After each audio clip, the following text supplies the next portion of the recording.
ఎండంటే విసుగు, మంచంటే వణుకు. మాట్లాడితే చాలు మేడం అంటూ ఫోన్ చేసిస్తా.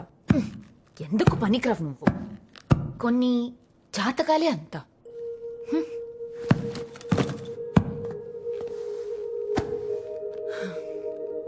ఏంటి జాతకం మాత్రం అనొద్దు మేడం.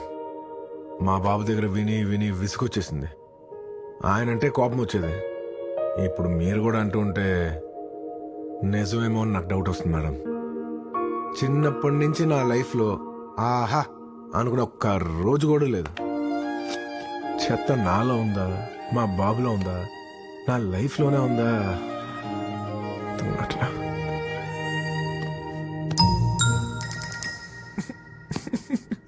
మేడం మీకు దండం పెడతాను, కొంచెం పొడుగు ప్యాంట్లు స్కర్ట్లు వేసుకోరా. నా వల్ల కావట్లేదు మేడం. ఎంత బాగుంది మేడం. లే.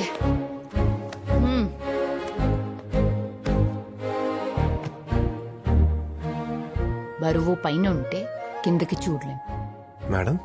కావాలంటే అబ్జర్వ్ చేయబంటు. అవును మేడం.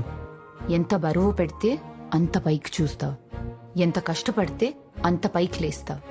వెళ్ళు, ప్యారిస్ టూర్ పనులు చూడు. Thank you madam. Return fix. Okay okay madam madam చూడు మేడం సార్ మేడం అంతే. మేడం మేడం అని మాకు తెలుసు. నెక్స్ట్ ఏంటో చెప్పు. యాక్చువల్లీ మేడం ఏం చేశారంటే, 1 2 శేఖర్ గారు కొన్ని విషయాలు ప్రేమతో హ్యాండిల్ చేయాలి. చెయ్యి. అన్నా చెప్పు నాన్న చెప్పు. ఫస్ట్ టైం సార్ మేడం కాళ్ళు కాకుండా కళ్ళు చూశాను.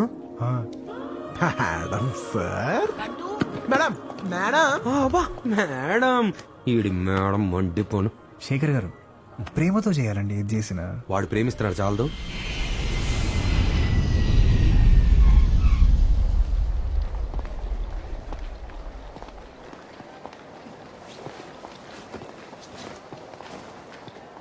అప్పల్ నాయుడని ఒకడున్నాడు.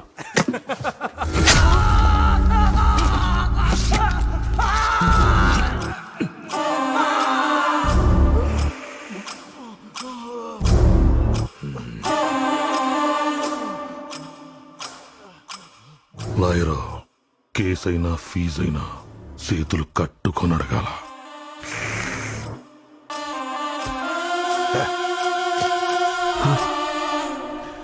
నువ్వు మీట్ అవ్వాల్సింది వాణ్ణి కాదు, వాడి కొడుకున్నాడు, పైడి తల్లి. ఏఆర్కే ఇన్ఫ్రా వీళ్ళు కంపెనీ ఎక్స్పాండ్ చేద్దాం అనుకుంటున్నారు. దీని సీఈఓ రామచంద్రకి స్పీడ్ తగ్గింది. అతని కొడుకు రాజ్ మనోహర్కి అసలు స్పీడే లేదు. వాళ్ళకి డబ్బు కావాలి, నాకు ఆ కంపెనీలో వాటా కావాలి. వాడు అడిగాడని వాళ్ళ నాన్న మన కంపెనీలో వాటా కొనడానికి వాణ్ణి పంపిస్తున్నాడు. వాణ్ణి ఆపడానికి మీ నాన్న నిన్ను పంపిస్తున్నాడు.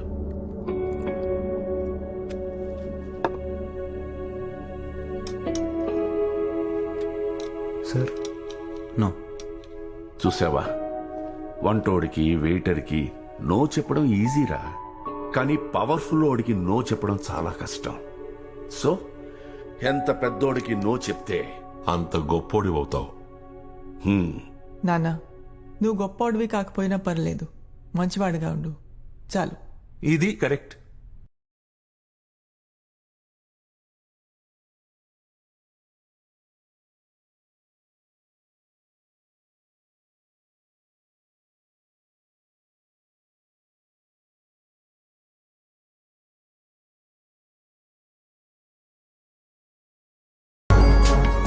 హలో, పక్కనే ఉన్నాను మేడం. హోటల్కి వచ్చేస్తున్నాను.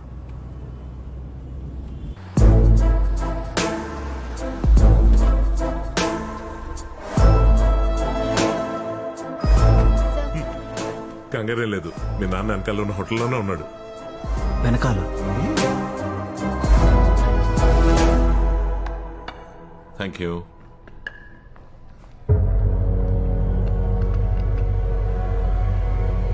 మా పోర్ట్ నుంచి ప్రతి నెల మీ సరుకు కొరియా వెళ్తుంది.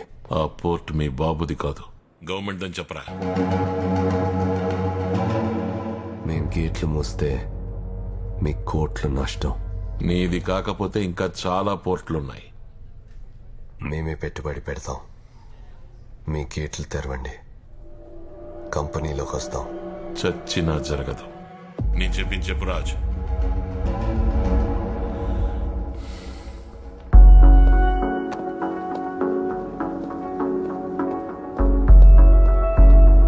సుదర్శనం ఫైనాన్స్ ఎవడా గ్రే కోటోడా? Madam respect. నలుగురు కలిసి ఒకే కార్లో ఆఫీస్కి వెళ్తే డీజిల్ ఖర్చు కలిసి వస్తుంది.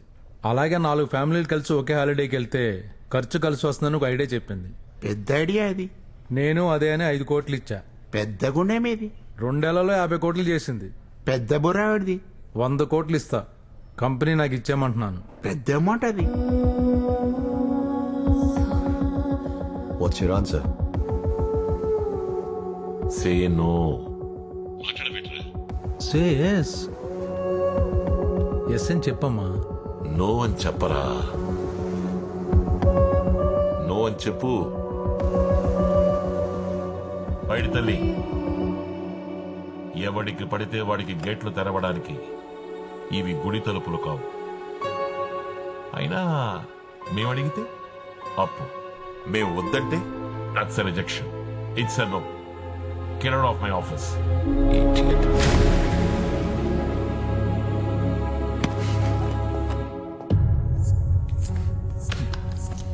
మేడం గారికి అలాంటి ఉద్దేశాలు ఏం లేవు. నువ్వు చెప్పు. సార్, కంపెనీ ఫ్లోట్ చేసిందే మిడిల్ క్లాస్ వాళ్ళు హాలిడేస్ ని భరించేలా ఉండాలని. మీరింత డబ్బుతో కంపెనీ కొంటే రేట్లు పెంచేస్తారు, వాళ్ళ కాస్ట్ పెరిగిపోతుంది. సో మేడం గారు చెప్పేది ఏంటండి? సో నో చెప్పే ధైర్యం చచ్చిపోయింది ఈ జనరేషన్ కి. ఏంటి దాసు, మనతో పెట్టుకుని మార్కెట్లో తిరిగేద్దామని? ఆడపిల్లవి, అప్పడంలో నవలేస్తా. పెద్ద వార్నింగ్ ఇది.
సుదర్శన్ గారు, నాకు ఇలా గొప్ప గొప్ప విషయాలన్నీ మాట్లాడటం రాదండి.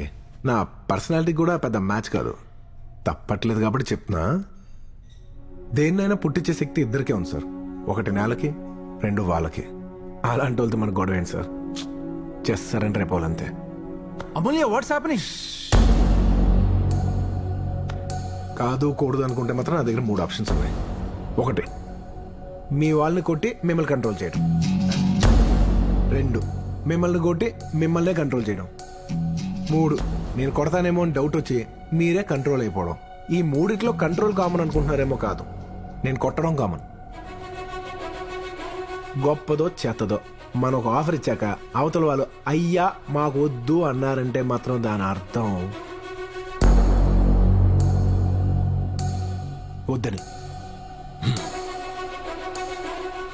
అందులోనూ అతి ప్రధానంగా, మరీ ముఖ్యంగా ఒక స్త్రీ వద్దు అంటే మాత్రం దాని అర్థం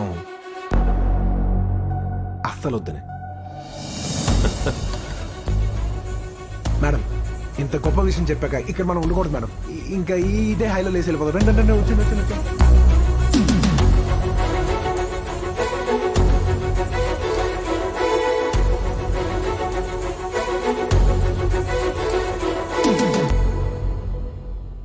పొద్దున్న ఆ కుర్రాన్ని చూస్తుంటే అద్దంలో నన్ను నేను చూసుకున్నట్టు అనిపించింది మావయ్య.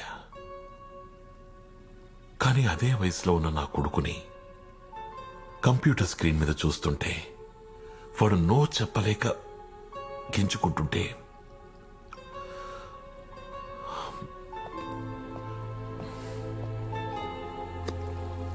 వాడి వీక్నెస్ నా వీక్నెస్ అనిపించింది. ఇది నా ఫెయిల్యూరా? రాము, నువ్వు క్లర్క్వి. మా నాన్నని ఇంప్రెస్ చేస్తే నా అలాంటి అమ్మాయి దొరుకుతుంది. కాబట్టి కష్టపడాలి. యశు, నేను చెప్పేది నా కొడుక్కి అలాంటి అవసరం లేదు. వాడు పుట్టడమే ప్రిన్స్.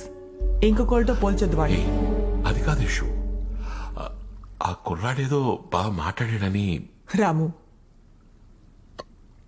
మనం హనీమూన్కి వెళ్ళినప్పుడు నువ్వు పక్కనుండగానే ఇంకో మగాడు హాట్గా ఉన్నాడంటే నీకెలా ఉంటుంది? కెన్ యూ హ్యాండిల్ దాట్ రాము? నా ముందు ఇంకొకళ్ళ కొడుకుని పొగిడితే నాకు అలాగే ఉంటుంది. Don't ever do that. తల్లి ప్రేమల్లుడు ఏమీ చూడనివ్వదు. నువ్వు ఆ కుర్రాన్ని చూస్తున్నావు, నేను ఆ అమ్మాయిని చూస్తున్నా. 3 ఏళ్లలో ఆ కంపెనీని అంత పెంచిందంటే మన దగ్గరుంటే ఇంకెంత చేయగలదు? ఆ పిల్లని మన వాడికిచ్చి చేసావనుకో, కరెక్ట్గా బ్యాలెన్స్ చేస్తుంది.